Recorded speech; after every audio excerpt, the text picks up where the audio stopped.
नमस्कार, मी मंदार फणसे. आपण अजेंडा महाराष्ट्र नेमका हळूहळू समोर येताना पाहतोय. दिवसभर ही जी सगळी प्रक्रिया आहे ती पाहतोय. पण या प्रक्रियेच्या बरोबर एक सगळ्यात महत्त्वाचा प्रश्न जो आज आपण विचारला होता की येत्या दशकातला महाराष्ट्र कसा असेल, येत्या दशकामध्ये महाराष्ट्रातलं राजकारण कसं असेल. आणि ते होत असताना आपल्यासोबत आता काँग्रेसचे प्रदेशाध्यक्ष आणि काँग्रेसची मुलूक मैदान तोफ मी म्हणेन नाना पटोले आपल्या सोबत आहेत. आणि नाना पटोलेंना आपण हे सगळे प्रश्न विचारणार आहोत. राजकारण तापतंय आणि येत्या काही दिवसातच आता आचारसंहिता सुद्धा जाहीर होईल. निवडणुका आहेत आणि या निवडणुकांच्या या सगळ्या पार्श्वभूमीवरती आपल्याला नाना पटोले यांना काही गोड काही तिखट प्रश्न सुद्धा विचारायचे आहेत. कारण मोठी जबाबदारी येणाऱ्या काळात या सगळ्या राजकीय व्यक्तींवरती असणार आहे. नाना भाऊ, स्वागत आहे. सगळ्यात महत्त्वाचा मुद्दा आता जो विचारायचा आहे तो म्हणजे तुम्ही आत्ताच महाविकास आघाडीची एक बैठक आटोपून आलेला आहात आणि तिढा असतो जागांचा, आघाड्यांचा तिढा असतो, सुटतोय का? हा शेवटपर्यंत चालत राहतो. पण तरी सुद्धा आमचा प्रयत्न आहे की दसऱ्यापर्यंत जास्तीत जास्त जागा आम्ही जाहीर करायचा एक प्रयत्न आहे. आजच माझे शरद पवार साहेबांसोबतही बोलणं झालं, उद्धव साहेबांशी बोलणं झालं आणि तो प्रयत्न आम्ही करतो आहे. आखरी हे तिढा नसतो. जागा कोणत्या पक्षाची, त्या भागामध्ये काय संघटन असेल, लोकमत काय असेल, ह्या सगळ्या गोष्टीची चर्चा करून एक एक जागेवरची चर्चा असते आणि त्याच्यामुळे थोडा वेळ जातो. पण एक गोष्ट आहे की आम्ही तर प्रयत्न चालू आहे. निवडणुका लागतायत असं मला वाटतंय म्हणून आमच्या तयाऱ्या चालू आहे. पण कधी कधी असं वाटतं की निवडणुका होणार की नाही होणार महाराष्ट्रामध्ये. असं का वाटतं तुम्हाला? कारण की महाराष्ट्रामध्ये भाजपच्या कडून सत्तेच्या आमदारांच्या वतीनं विशिष्ट धर्माच्या लोकांना टार्गेट केलं जातं, जाहीर मंचावरून टार्गेट केलं जातं. महाराष्ट्रामध्ये हिंदू मुस्लिम वाद, बौद्ध हिंदूवाद ही जी भाजपची स्ट्रॅटेजी नेहमी राहिलेली ती आता ओपनली करायचं काम ते करतात आहे.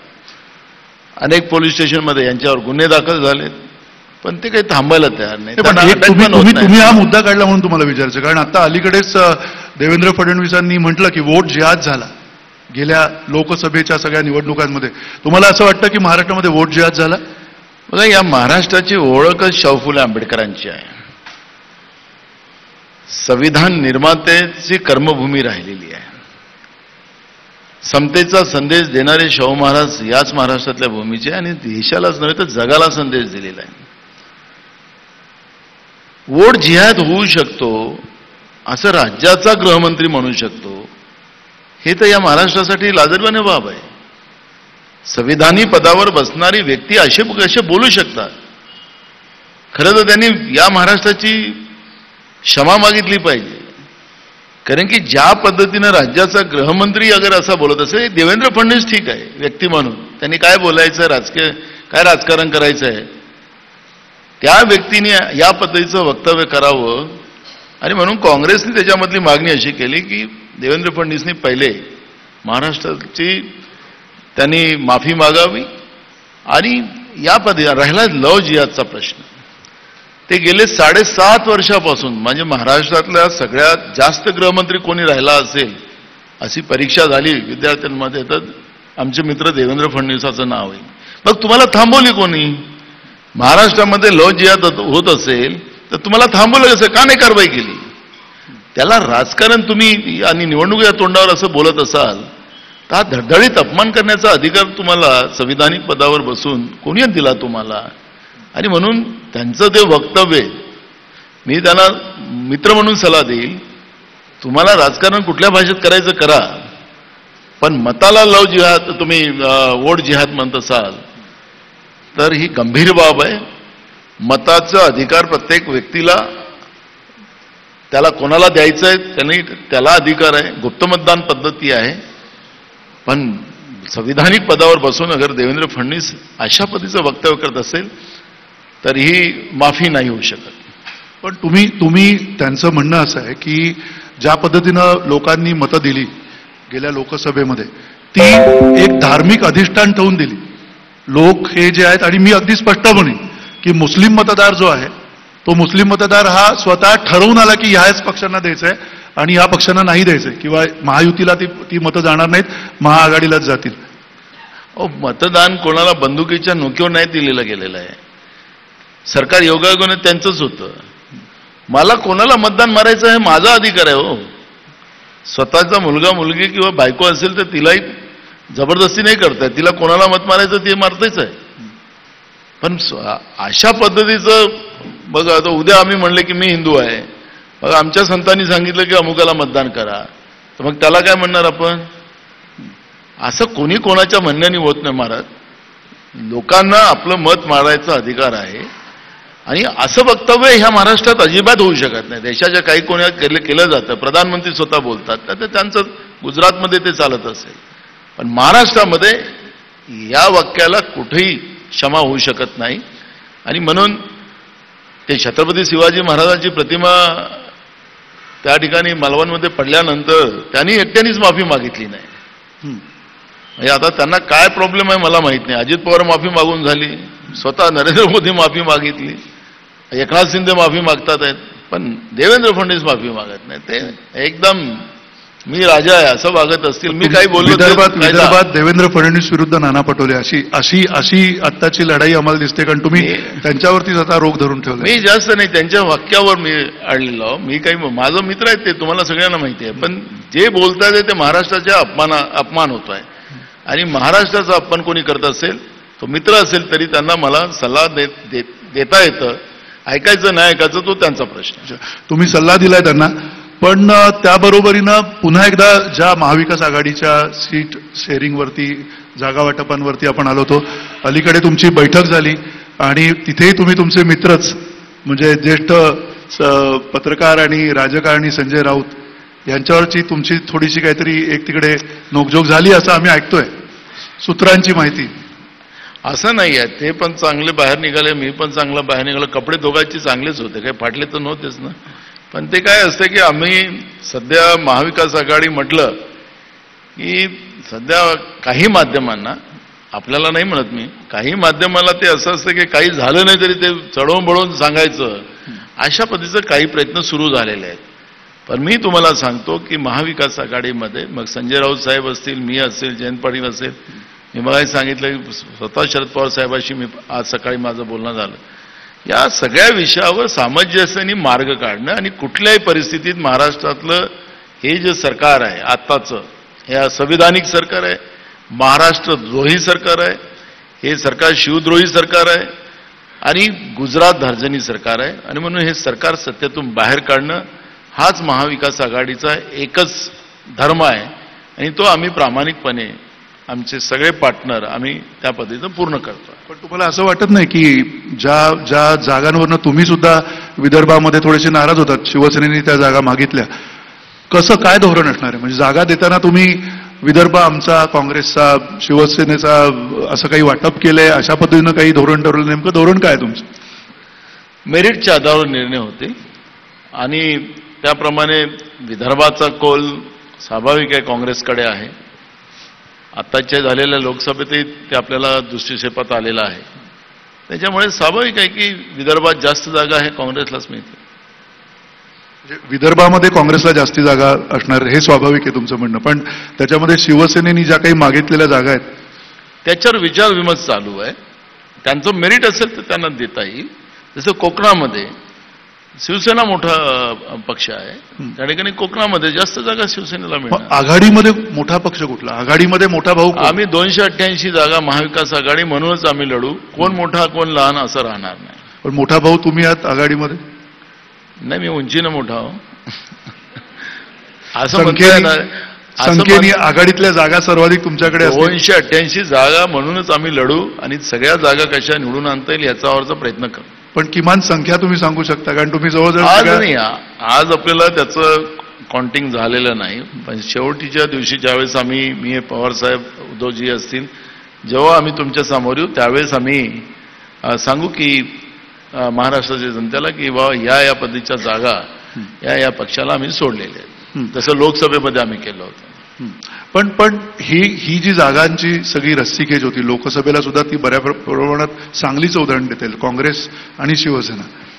ती रस्तिकेज आज सांगलीमध्ये सुद्धा तशीच अजूनही आहे, ती संपलेली नाहीये. नाही झालं. मी परवा पण आम्ही बसलो आणि महाराष्ट्रात कुठेही होऊ नये याची काळजी आम्ही घेऊ. आजही त्याच्यावर चर्चा झाली आणि त्याच्यामुळे मतविभाजन कुठेही होता कामा नये याची काळजी महाविकास आघाडी म्हणून आम्ही घेऊ. परत तोच मुद्दा येतो, मी थोडासा ताणतोय अशासाठी, कारण या सगळ्या जागा वाटपांच्या मुळेच नंतर जे काही पडसाद उमटतात ते उमटतात आणि मग ते कायमस्वरूपी पुढे दिसत राहतात. मुंबईमध्ये सुद्धा अशा 8 जागा आहेत ज्या काँग्रेस आणि उद्धव ठाकरे शिवसेना यांच्यामध्ये तेवढ्याच महत्वाच्या आहेत, दोन्ही पक्षांसाठी महत्वाच्या आहेत. तिथे काय तुम्ही पडती भूमिका घेणार आहात काँग्रेस म्हणून? नाही, ज्या जागा मी मगाशीच पहिलं आमचं जे काही फॉर्म्युला डिसाईड आहे की ज्या जागा काँग्रेस पक्षाच्या त्या ठिकाणी मेरिटमध्ये असतील तर त्या आम्ही लढू, शिवसेनेच्या असतील तर त्या ते लढतील आणि राष्ट्रवादी शरद पवार साहेबांचे असतील तर ते लढतील. त्याच्यामुळे ताणून नाही, त्याच्यावरचा विचारविवाद चाललेला. जे 7-8 जागेचं चाललंय तर मुंबईमध्ये आम्ही त्याचा विचारविवाद चालू आहे की आणि सगळं अजूनही सर्वे चालू झालेले आहेत. ज्या जागा ज्या पक्षाला जातील त्याप्रमाणे काम केलं जाईल. निवडणुकीनंतर जे काही चित्र असेल, मी भावी मुख्यमंत्र्यांशी बोलतोय. बघा, आमच्या समोर एकच टार्गेट आहे.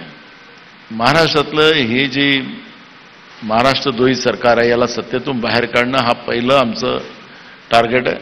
त्याला म्हणून महाविकास आघाडी म्हणूनच आम्ही आता पुढे जातोय. सत्तेत बिलकुल महाराष्ट्राच्या जनतेच्या आशीर्वादाने आम्ही येणारच, याच्यात कुठलंही नाही. हे काळ्या दगडावरची पांढरी रेष आहे आणि त्याच्यानंतर हायकमांड डिसाईड करेल, जे असेल त्या पद्धतीनं जो निर्णय होईल तो सगळ्यांना मान्य होईल. एक खूप महत्वाचा निर्णय आता राज्य सरकारने घेतला, गो राज्यमाता. आणि विदर्भात तर म्हणजे कळपच्या कळप आहेत कास्तकारांकडे तिथल्या, आणि ग्रामीण भागामध्ये सुद्धा हा प्रश्न मोठा आहे. आणि त्या सगळ्या गोराज्य माता ज्या काही आता हा निर्णय घेतलेला आहे त्याच्यावरती तुमची भूमिका काय आहे? कारण ह्या निर्णयामुळे मला असं वाटत नाही की हा निर्णय झाल्यानंतर तुमच्याकडनं काही तेवढी प्रतिक्रिया आलेली आहे, किंवा आली असेल तर त्या प्रतिक्रियेमध्ये नेमकं तुम्हाला काय म्हणायचं आहे? बघा, मी शेतकरी आहे, त्याच्यामुळे स्वाभाविक आहे की या पद्धतीचा शासन निर्णय घेत असेल आणि तो प्रामाणिक असेल. 2 गोष्टी आहेत. तर त्याचं मी स्वागतच करेल. काँग्रेस पक्ष पण त्याला स्वागत. काँग्रेस पक्ष हा शेतकऱ्यांच्या बाजूने आहे, त्यामुळे गोरक्षणाच्या बाबतचा जो निर्णय केलेला आहे त्याला काँग्रेस पक्षाने त्याचं स्वागत केलेलं आहे. पण सरकार जे 50 रुपये रोज त्याला चाऱ्याला देणार आहे, आपल्याला लक्षात असेल की यावर्षी महाराष्ट्रामध्ये विशेष करून मराठवाडा आणि विदर्भामध्ये मोठ्या प्रमाणात दुष्काळाची परिस्थिती होती. पिण्याचं पाणी नव्हतं, चारा नव्हता. त्यावेळेसही आम्ही सरकारला विधानसभेतही सांगितलं की तुम्ही त्याच्या चाऱ्याची आणि पाण्याची व्यवस्था करा. नाही केले. तिथं सगळं गोधन मोठ्या प्रमाणात मृत्युमुखी पडलं. निवडणुकीच्या तोंडावरच गाईला राज्यमातेचा दर्जा दिला. तर याच्यामध्ये प्रामाणिकता किती आहे नाही आहे हे आता 50 रुपये रोजच्या प्रमाणे, जेव्हा अजून वेळ आहे आपल्याला 2 निवडणुकीला 15-20 दिवस काय असेल ते, पण हे पैसे जेव्हापर्यंत शेतकऱ्याला जात नाही तिथपर्यंत यांची प्रामाणिकता आहे की नाही आहे हे आपल्याला दिसेल. आज आपण स्वतः नितीन गडकरींनी सांगितलं की जी लाडली बहीण योजना आहे त्याच्याने या सरकारची तिजोरीची काय हालत होणार आहे ते त्यांनी सांगितलं. त्यांच्याच पक्षाचे मोठे नेते आहेत, केंद्रीय मंत्री आहेत, त्याच्यामुळे त्यांनी त्याच्यावरची भूमिका मांडली. आम्ही तर त्याचंही स्वागत केलेलं आहे, कारण की आम्ही स्वतः कर्नाटकमध्ये याच्यापेक्षा जास्त पैसे देतो. पण तुम्ही देऊ शकला नाहीत नंतर. तिजोरीची जी परिस्थिती कर्नाटकमध्ये होती, आम्ही कर्नाटकमध्ये अजूनही चालू योजना, पण ती ज्या प्रमाणात पोहोचायला पाहिजे, ज्या प्रमाणात द्यायला पाहिजे होत्या, अनेक कर्नाटकामधल्या अनेक 2 गोष्टी आहे. आम्ही कुठल्याही योजना बंद करून ही योजना नाही चालवत आहे. महाराष्ट्रामध्ये जसं आम्ही संजय गांधी निराधार वगैरे योजना ज्या आहेत त्या काँग्रेसने सुरू केलेल्या आहेत. आम्ही दर महिन्याला पैसे द्यायचो. आता तुम्ही या निराधार लोकांचे पैसे किती दिवसांना मिळतात थोडीशी माहिती घ्या. आदिवासींच्या मुलांच्या ज्या योजना आहेत व्यक्तिगत लाभांच्या, मग विद्यार्थ्यांच्या असतील, आदिवासींच्या योजना असतील, त्यांना मिळाल्या की नाही मिळाल्या त्याची माहिती घ्या. समाज कल्याणचे, मग त्याला समाज कल्याणमध्ये ओबीसी आले, NTVJT आले, शेड्यूल कास्ट आले, सगळे आले, त्यांच्या योजना मिळतात का ते तपासा. या सरकारने हे सगळेच्या सगळे पैसे लाडली बहीण योजनेमध्ये डायव्हर्ट केले. रस्त्याचे प्रश्न महाराष्ट्रामध्ये, मुंबईसारख्या शहरामध्ये गड्डेचं साम्राज्य झालं, तर ग्रामीण भागामध्ये काय परिस्थिती असेल याचा अंदाज आपण बांधा. सगळे पैसे डायव्हर्ट करून ही योजना चालवत आहे हे सरकार. आम्ही कर्नाटकमध्ये तसं नाही. आमची जी योजना आहे त्याप्रमाणे या महिन्याच्या पुढच्या महिन्यात पैसे मिळेल. पण अडचण आहे कर्नाटक सरकारला, पैशाची अडचण आहे. मी काय म्हटलं, आम्ही योजना दुसऱ्या बंद नाही केल्या, यांनी सगळ्या योजना बंद केल्या. आणि यांनी काय केलं की यांना पुरत नाही म्हणून सगळे किराणा मालाचे भाव वाढवले, खायच्या तेलापासून सगळे भाव वाढवले, लाईटचे बिलाचे रेट वाढवून टाकले. त्याच्यामुळे बहिणींना दिलेले पैसे दिले 1 रुपया आणि काढले 10 रुपये. म्हणजे हे लाडल्या बहिणीचे भाऊ नाही आहेत, हे बेईमानी आहे एक प्रकारची. बहिणीला मदत करायची तर ती प्रामाणिक, उलट महागाई कमी करायला पाहिजे होती, बहिणीजवळ सेव्हिंग राहायला पाहिजे होतं. उलट बहिणीजवळून पैसे काढायला निघाले ते लोक. तुमच्याकडे दुसरी कुठली योजना नाही? तुम्ही येणाऱ्या निवडणुकीमध्ये अशा प्रकारची कुठली योजना घेऊन येणार आहात की ही बंद करणार आहेत? लाडकी बहीण योजना बंद होईल तुम्ही जर का निवडणुकीनंतर? आम्ही बंद नाही करणार. आम्ही पहिलेही सांगितलं ही योजना आम्ही चालू ठेवू पण पैसे वाढवू. राज्याचं उत्पन्न. मग विरोध का करायचा? मी कुठे केला विरोध? गडकरी विरोध करतात आहेत, आम्ही नाही केला. त्यांचा एक आमदार तर मस्त सांगितलं कि ये सब झूठ बोल रहे, मैं सच बोल रहा हूं, ये हम वोटों के लिए हमने तुम्हारे को ये पैसा दे रहे हैं. त्यांचा एक आमदार बोलला, गडकरी सांगितलं, आम्ही नाही बोलणार. आम्ही कधी बिलकुल नाही केलं. अनुदानाच्या ज्या योजना आहेत किंवा ज्याला आपण फ्रीबीज म्हणतो त्या योजना ज्या आहेत त्या अशाच चालू राहतील येणाऱ्या काळामध्ये आणि त्या चालू राहाव्यात असं तुम्हाला वाटतं? बिलकुल राहिला पाहिजे. जनतेचे पैसे जनतेला मिळाले पाहिजेत. तो दुमतीचा विषय नाही आहे. पण आज आपण पाहतो की परवाच्या कॅबिनेटमध्ये त्यांनी ज्या पद्धतीचे जम्बो निर्णय घेतले, हजारो एकरची जमीन मुठभर काही उद्योगपत्याला देण्याचा, त्यांच्या मित्राला देण्याचा जो प्रयत्न झालेला आहे ते आपण पूर्ण राज्य पाहतो. लाखो कोटीचं कर्ज त्यांचं माफ केलं जातं. आम्ही ते सगळी व्यवस्था थांबवू. जनतेचे पैसे जनतेला गेले पाहिजेत ही भूमिका काँग्रेस पक्ष आणि महाविकास आघाडीची राहील. आमचं सर्वसामान्यांचं सरकार राहील, उद्योगपत्यांचं सरकार आमचं नाही राहणार. आम्ही सर्वसामान्यांचं सरकार म्हणून शेतकऱ्यांनाही फायदे देऊ. आज शेतकऱ्यांचं सगळं महाराष्ट्रामध्ये 100% नापिकी आहे. जे पिकलं त्या दिवशी कालच मंत्रालयाच्या दारावर एका तरुण शेतकऱ्यांनी सोयाबीन आणून पटकला. त्यांनी लावलेला खर्च निघत नाही. म्हणजे आमचं सरकार होतं त्यावेळेस 6,000 रुपये सोयाबीनला भाव होता. आज 4,000 रुपयाला सोयाबीन घेतलं जात नाही. खताचे भाव वाढले, डिझेलचे भाव वाढले, सगळे खर्च वाढले. आम्ही त्या सर्वसामान्य लोकांना न्याय देण्याची भूमिका आमची राहणार आहे. आम्ही मुठभर लोकांसाठी आमचं सरकार चालणार नाही आणि म्हणून या योजना आम्ही स्वाभिमानाने चालू ठेवणार आहे. आम्ही लुटपाट नाही. आज तर राज्याची तिजोरी लुटली जाते आहे. रस्त्यामध्ये तुम्ही बघा टेंडर कसे काढलेत. 40% अबाऊ, 60% अबाऊ. महाराष्ट्रात कधीही असं झालं नाही. सर्रास तिजोरी सरकारची लुटली जाते, जनतेचा घामाचा पैसा लुटला जातोय आणि आमची भूमिका त्याच्यातली राहणार. त्याच्यातला पैसा जनतेचा आहे, जनतेचा पैसा जनतेला मिळाला पाहिजे आणि त्या योजना आम्ही स्वाभिमानाने महाराष्ट्रात चालू, ही आमची भूमिका. तुम्ही एकीकडे म्हणताय की आम्ही समजा आलो उद्या सत्तेमध्ये तर आम्ही ह्या योजना बंद करू. नाही, बंद नाही करू म्हटलं. हां, यांनी आमच्या योजना बंद केल्या. निराधार योजना आज तुम्ही कुठल्याही बिचारे विधवा महिला असतात, अपंग लोक असतात, गरीब असतात, 1,000 रुपये मिळतात, त्यांना 6-6 महिने पैसे देत नाही. आम्ही त्याची जाहिरात नव्हते केल्यात जेव्हा योजना आम्ही चालू केल्यात. हे लाडल्या बहिणीच्या योजनेवर किती मोठा त्यांचा कॅम्पेन चालू आहे, किती कोटी रुपये खर्च केला जातो आहे, जाहिरातीवर किती खर्च केला जातो हे दिसतं. तिथं एखादा कुठल्या एक आणखीन तुम्ही जसं जाहिरातीवरती म्हणजे ती एक पद्धती आहे, ती एक कार्यपद्धती आहे जी काँग्रेसने या अगोदर कधी केलेली नव्हती. पण एक आणखीन त्यातला महत्त्वाचा मुद्दा आहे की कुठेतरी असं वाटतंय का की अलीकडच्या या येणाऱ्या निवडणुकीच्या काळांमध्ये मतांचं जे राजकारण होईल किंवा मतपेढीचं जे राजकारण होईल त्याच्यामध्ये तुम्हाला असं वाटतंय की तुमची म्हणून जी एक वोट बँक होती काँग्रेसची, ज्याच्यामध्ये दलित समाज होता, मुस्लिम समाज होता, बहुजन समाज होता, खास करून ओबीसी समाज होता, हे सगळे जे एक प्रकारे काँग्रेसनी गृहीत धरलेली जी मताधिकार किंवा मतपेढी होती ती तुमच्याकडे पुन्हा आता वळायला लागलेली आहे, तुमच्याकडे यायला लागले असं तुम्हाला वाटतंय? बिलकुल झालं. महाराष्ट्रामध्ये जे काही लोकसभेतलं चित्र आम्ही पाहतोय ही मोदी वर्सेस राहुल गांधी निवडणूक होती. पण महाराष्ट्राने राहुल गांधीच्याच परड्यामध्ये जास्त मतं टाकली.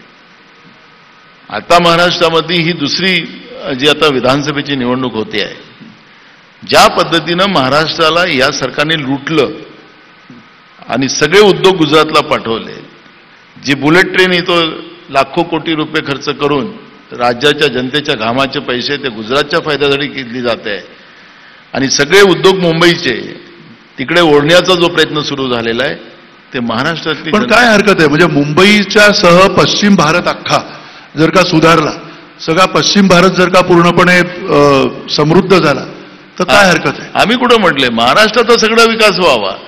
तुम्ही गुजरातचा विकास करायला महाराष्ट्राच्या खुर्चीवर बसलात आणि गुजरातचा विकास करताय, त्याचा आमचा विरोध आहे. केवळ गुजरातचा विकास होतोय आणि महाराष्ट्राचा विकास होत नाही? बिलकुल नाही होत आहे. आमचे लोक तर आता ते अमित शहाजी आणि मोदीजी जेव्हा येतात ते कुठलं काय राहिलं ते आले की त्याच्यात 2 दिवसानंतर ऑर्डर काढला जातो की हा उद्योग तिकडे चालला. ते पाहायला तर कुठं काय राहिलं, काय बाकी राहिलं, की ते घेऊन कसं जायचं. आता थोड्या वेळापूर्वी उद्योग मंत्री आले होते, ते पण म्हटले की चांगली गुंतवणूक झालेली आहे.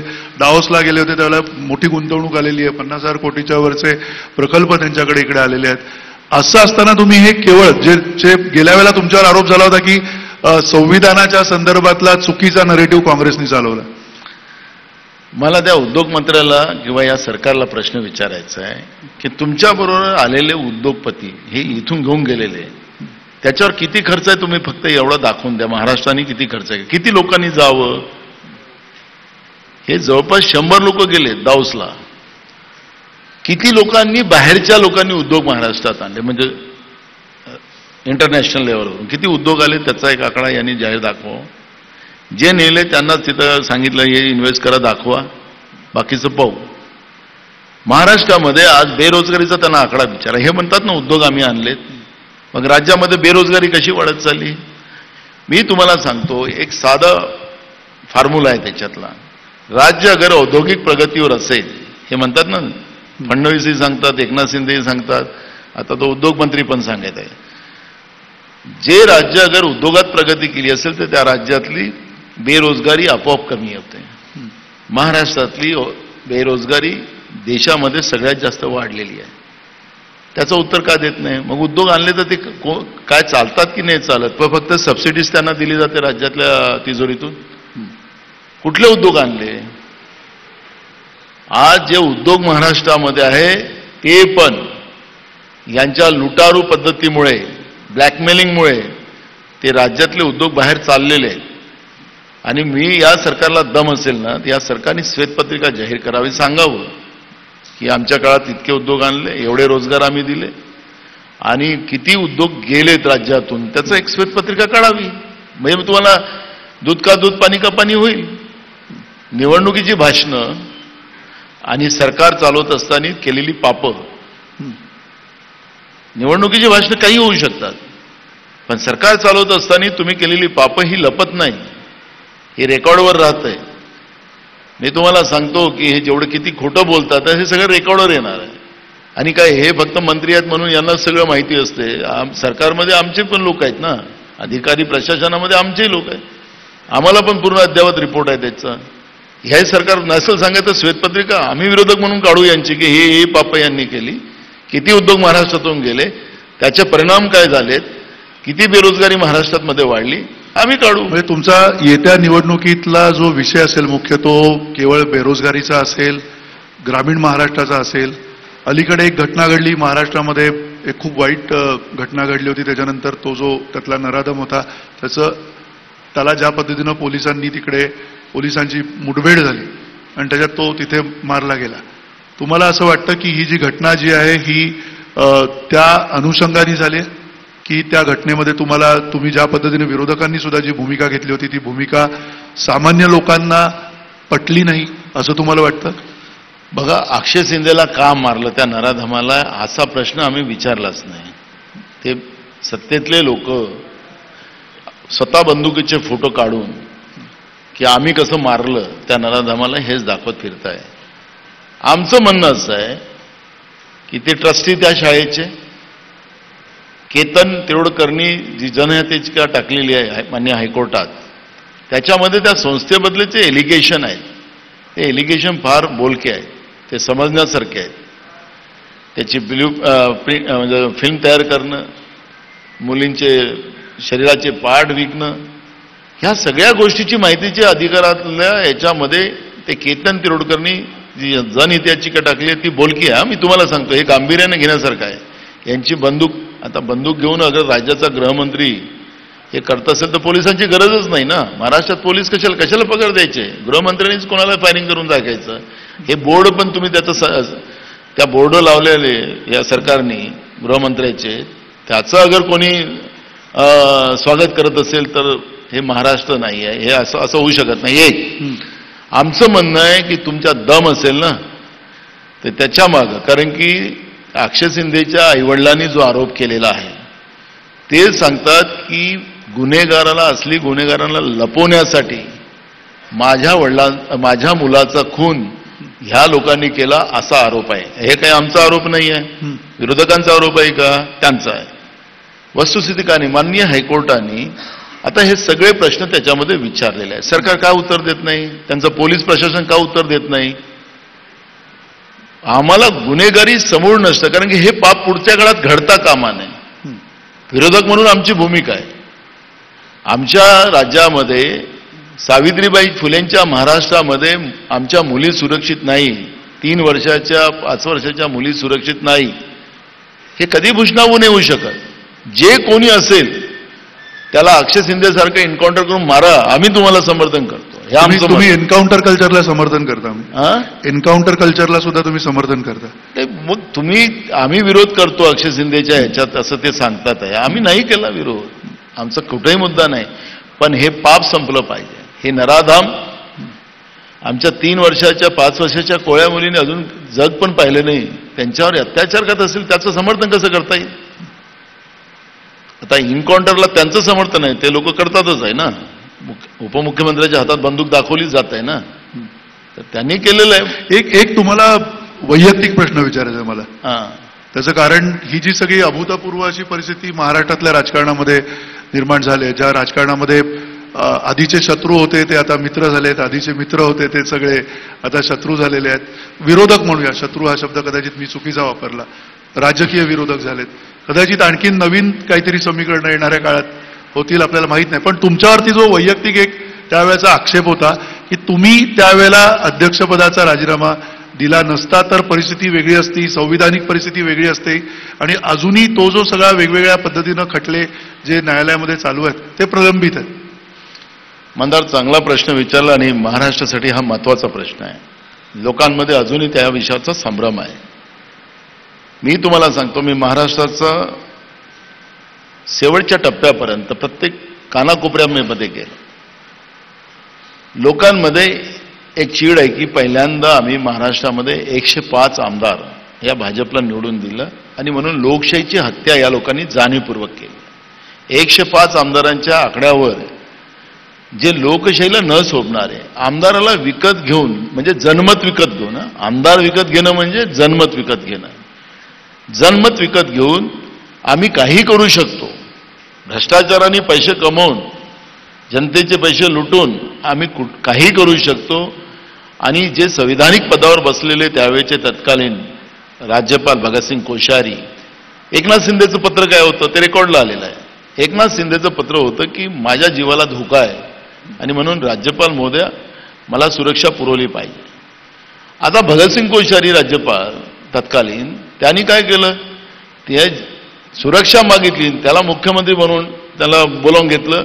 कुठलंही बहुमत नाही, काही नाही, कुठलीही तपासणी केली गेली नाही, डायरेक्ट त्यांना मुख्यमंत्री केलं. आणि हे मी म्हणतो असं नाही, माननीय सुप्रीम कोर्टाने त्यांचं जे निरीक्षण झालं, जेव्हा हे प्रकरण कोर्टात गेलं, माननीय सुप्रीम कोर्टाने त्याच्यावर, या राज्यपालावर ते ऑब्जेक्शन घेतलेलं आहे. म्हणजे सांगायचं तात्पर्य असं की म्हणजे संविधान निर्माते त्यांची ही कर्मभूमी बाबासाहेब आंबेडकरांची, या भूमीमध्ये त्या संविधानाचा खून, लोकशाहीचा खून भाजप करते आहे हे महाराष्ट्राच्या लोकांना अजूनही. पण तुम्ही प्रश्नाचं उत्तर तुम्ही दिलं नाही. प्रश्नाचं उत्तर हे होतं की तुम्ही राजीनामा दिला नसतात तर तुम्हाला राजीनामा द्यायला लावला, परिस्थिती काय होती तुम्हाला अंतर्गत, म्हणजे राष्ट्रवादी काँग्रेस कुठनं असं काय झालं होतं की तुम्ही राजीनामा तडकाफड केली? मी अनेकदा याचं उत्तर दिलेलं आहे की मी माझ्या पक्षाचा कार्यकर्ता आहे. माझ्या पक्षाने मला विधानसभेचा अध्यक्ष बनवण्यात माझं नाव त्यांनी पाठवलं म्हणून विधानसभेचा अध्यक्ष झालो. माझ्या पक्षाच्या हायकमांडने सांगितलं की तुम्ही राजीनामा देऊन प्रदेश अध्यक्ष व्हा, तुम्ही आपल्या पक्षाचा आदेश पालन करेल. आणि मुख्यमंत्री त्यावेळेचे उद्धव ठाकरे साहेब, उपमुख्यमंत्री आताचे तिकडले उपमुख्यमंत्री अजित पवार यांना भेटलो, त्यांना सांगितलं असं असं आमच्या पक्षाचा आदेश आहे. माझ्याबरोबर आता भाजपवासी झालेले अशोक चव्हाण पण होते, थोरात साहेब होते आमचे, आणि त्यांच्या समोर आम्ही हे सगळं सांगितलं. झाल्यानंतर मी येऊन रिझाईन केलं. उपाध्यक्ष आमचे होते आदरणीय नरहरी झिरवळ, त्यांनी माझा राजीनामा घेतला, कारण की ती पद्धत आहे. सगळं आखरी तेही पण आमच्या सरकारचाच घटक होता ना, तो आमचाच घटक होता. त्यांनी माझा राजीनामा एक्सेप्ट केला. बरोबर झालं. 1 वर्ष आमचा अध्यक्ष होऊ नये दिला, तो एक प्रश्न होता. तर आम्ही मुद्दा असा आहे की ज्या काही घटना घडल्यात ह्या सगळ्या बोलक्या आहे. हे प्रोसिजर आहे. पक्ष कोणा आज मुख्यमंत्री कोण आहे, उद्या पक्षाने वरतून आदेश केला की दुसरा मुख्यमंत्री. आपल्या राज्यात अनेकदा मुख्यमंत्री बदलले, पण आमदाराला विकत घेण्याची ही परंपरा, म्हणजे लोकशाहीला विकत घेणारी परंपरा, ही महाराष्ट्रात पहिल्यांदा सुरू झाली. आणि हीच खऱ्या अर्थानं महाराष्ट्रातल्या शाहू फुले आंबेडकर विचाराला घातक आहे. आणि हे महाराष्ट्रासाठी भूषणावं नाही. आणि भाजपने हे पाप केलेलं आहे, हे जनतेच्या डोक्यात आहे. आणि तुम्हाला एक सांगतो की तुम्हाला या विधानसभेत फक्त निवडणुका लागू द्या, मग तुम्ही हे कसे रस्त्यावर फिरतात हे लोक ज्यांना. तुमची तयारी आता पूर्ण निवडणुकांना सामोरं जाण्याची तयारी आहे. काँग्रेसमध्ये सगळ्यात मोठा जो शेवटचा प्रश्न मला तुम्हाला विचारायचा की एक पूर्ण नवं नेतृत्व म्हणून तुमच्याकडे बघितलं तर काँग्रेसमध्ये आज राहुल गांधींचा तुमच्यावरती विशेष लोभ आहे असंही आम्ही ऐकतोय. तर या सगळ्या पार्श्वभूमीवरती तुम्हाला जे काँग्रेसमधले ज्येष्ठ नेते आहेत, जे वेगवेगळ्या क्षेत्रामध्ये एक प्रकारचे अधिकारी लोक आहेत, त्यांचाही तुम्हाला तेवढाच संघटनात्मक पातळीवरती पाठिंबा आहे. येणाऱ्या काळामध्ये तुम्ही म्हणाल तशा पद्धतीनं काँग्रेस राज्यामध्ये प्रदेशाध्यक्ष म्हणून वाटचाल करेल असं वाटतंय? एक बघा, घर म्हटलंय तर घरातली काही सगळेच लोक एकमेकाबरोबर राहतात असं तर नाही आहे. हाताची जशी 5 बोटं असतात लहान मोठी, तसं सगळीकडेच राहतात. ही तर पक्ष संघटना आहे. म्हणजे नरेंद्र मोदीचाही विरोध करणारे गडकरी आहेतच ना, ते तर सर विश्वगुरू आहेत गडकरी. म्हणतो म्हणजे गडकरी चुकीनं बोललो, मोदीजी त्यांचाही विरोध करणारे आहेत. पण आज तुम्हाला सांगतो की महाराष्ट्रामध्ये काँग्रेस पक्षाची जी स्थिती आहे, इथं आमची सगळी जी नेते मंडळी आहे त्यांच्यात एक वाक्यता आहे आणि आम्ही सगळेजण एकजुटीनं, आणि त्याचे निकाल पण आलेत ना. राहुल गांधी महाराष्ट्रात येतील, कारण त्यांना टाळलं होतं तुम्ही सावरकरांचा विषय काढतात म्हणून महाराष्ट्रामध्ये असं म्हटलं जातं. राहुलजींचं आम्ही सगळेजण महाराष्ट्रात स्वागत करतो. 4 तारखेला राहुलजी कोल्हापूरला शाहू महाराजांच्या जन्मभूमी आणि कर्मभूमीमध्ये येतात आहेत. आणि 2 दिवस 4ला छत्रपती शिवाजी महाराजांच्या भव्य प्रतिमेचं एक अनावरणचा कार्यक्रम आहे, आणि 4ला शाहू फुले आंबेडकर विचारावर एक चर्चासत्र आहे. असे 2 दिवस इथं आहेत. हे झाल्यानंतर मग 9 तारखेच्या नंतर महाराष्ट्रामध्ये राहुलजींच्या अनेक भागामध्ये सभा होतील. प्रियंका गांधींच्या होतील, आमचे राष्ट्रीय अध्यक्ष खरगे साहेबांच्या होतील. आणि हे जे गुजरातचं जे ATM महाराष्ट्राला बनवून ठेवण्याचं काम जे नरेंद्र मोदीजी आणि अमित शहानी जी केलेलं आहे, महाराष्ट्राला लुटण्याचं काम जे केलेलं आहे, महाराष्ट्राची जनतेचे अधिकार, महाराष्ट्राचा पैसा, महाराष्ट्राची ही सगळी व्यवस्था हा महाराष्ट्राच्या जनतेला मिळावी, ही भूमिका घेऊन राहुल गांधीजी आणि मल्लिकार्जुन खरगेजी आणि प्रियंका गांधीजी महाराष्ट्रामध्ये त्या पद्धतीचं कॅम्पेन करतात. कॅम्पेनला हे सगळे मोठे नेते येतील. अगदी थोडक्यात आत्ता जी सगळी परिस्थिती आहे मराठवाड्यामध्ये, खास करून मराठा आरक्षण मुद्द्यावरती सगळं रान तिथे उठलेलं आहे, आणि अशा वेळेला तिकडे पुन्हा OBC विरुद्ध मराठा असंही एक प्रकारचं द्वेषमूलक सगळं वातावरण दिसतंय. हे कमी होईल का? त्याच्यासाठी तुमच्याकडे सोल्युशन आहे का, आणि हे शक्य आहे का? बिलकुल शक्य आहे. त्याचं सोल्युशन स्वतः राहुल गांधीजींनी देशाच्या समोर मांडलेलं आहे. पण तुम्ही लॉंग रूट घेतलाय ना, तो सगळा सेन्सस जातनिहाय तुम्ही जनगणना करा म्हणता. लोकसभेमध्ये सुद्धा ती भूमिका राहुल गांधीजींनी मांडलेली आहे. आमच्या राष्ट्रीय नेत्यांनी ती भूमिका मांडल्यामुळे महाराष्ट्रातला जो आरक्षणाचा मराठा, OBC, धनगर, आदिवासी, गोवारी हे सगळे जे इश्यू आहेत, या सगळ्या इश्यूला ह्या ज्या 50% जी मर्यादा आहे, जी नरेंद्र मोदीजी त्याला तयार नाही, ते सेन्सेसला तयार नाहीत, यांच्यामुळे अडलेले आहे. पण महाराष्ट्रामध्ये कालच अमित शहाजींनी सांगून गेलेत की महाराष्ट्र कोई भी हाथ से जीतना है, नहीं जीते तो दिल्ली में अपने को प्रॉब्लेम आहे, असंच ते बोलून गेले ना. त्यांचंच वाक्य आहे. आम्ही पण सांगत होतो, महाराष्ट्राच्या जनतेने ठरवलेलं आहे की ते दिल्लीतलं जे सरकार आहे, जे आरक्षणाच्या प्रश्नावर आम्हाला आपसात जे भांडवतात आहे आणि इथले जे त्यांचे सिलेसेपादार आहेत, हे आम्हाला लढवतात आहेत. आणि म्हणून महाराष्ट्राच्या जनतेने निर्णय केला की राहुल गांधींच्या विचाराला ताकद देण्यासाठी महाराष्ट्र हा महाविकास आघाडीच्या बाजून द्यायचा आणि सोल्युशन मराठा आरक्षणाचं, ओबीसी आरक्षणाचे सगळे आरक्षणाचे प्रश्न हे काँग्रेस आणि महाविकास आघाडी सोडवू शकतं, हे महाराष्ट्राच्या जनतेला विश्वास आहे. धन्यवाद. आपल्याशी मनमोकळी चर्चा केली नानाभाऊ पटोले यांनी. आणि सगळ्यात महत्त्वाचा मुद्दा त्यातला हाच आहे की खूप सावध वाटचाल त्यांची सुरू आहे. लाखांदूर सारख्या एकेकाळच्या विधानसभा मतदारसंघातनं त्यांनी खूप सुरुवात केली होती आणि त्याच्यानंतर आत्ता एक ज्येष्ठ नेते काँग्रेस म्हणून ते समोर आलेले आहेत, एक चेहरा आश्वासक म्हणून ते समोर आलेले आहेत. काँग्रेसच्या एका मरगळ आलेल्या सगळ्या जे केडर होतं त्या केडरला सुद्धा नाना पटोले यांनी गेल्या काही काळात झंझावाती दौरे करून सर्वत्र, केवळ विदर्भात नाही सर्वत्र दौरे करून त्यांनी जागृत केलेलं आहे. आणि अशा वेळेला एक मोठं आव्हान, एक चॅलेंजर म्हणून आम्ही तुमच्याकडे बघतोय. येणाऱ्या निवडणुकीमध्ये त्यांची भूमिका आपल्याला स्पष्ट होईल. धन्यवाद. नमस्कार.